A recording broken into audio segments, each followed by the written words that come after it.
میں ایک اور بات کہنا چاہتا تھا۔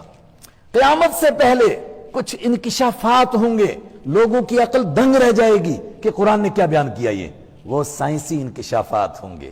اس کے لیے چاہیے تھا اس طرح کے لوگ ہی میدان میں آتے، لیکن یہاں دو قسم کے لوگ ہیں۔ ایک وہ لوگ ہیں جو کسی نہ کسی درجے میں اگر قرآن کا ان کے پاس کوئی علم ہے مگر وہ سائنس کا علم نہیں رکھتے ہیں۔ ایک بھاری طبقہ ہے جس کے پاس سائنس کا علم ہے مگر ان کے پاس قرآن کا علم نہیں ہے۔ وہ بڑے اخلاص سے بیچارے اٹھتے ہیں مگر ٹھوکریں کھاتے ہیں، اور جتنے بھی اس میدان میں آئے اکثر نے ٹھوکر ہی کھائی، شاید ہی کوئی بچا ہو۔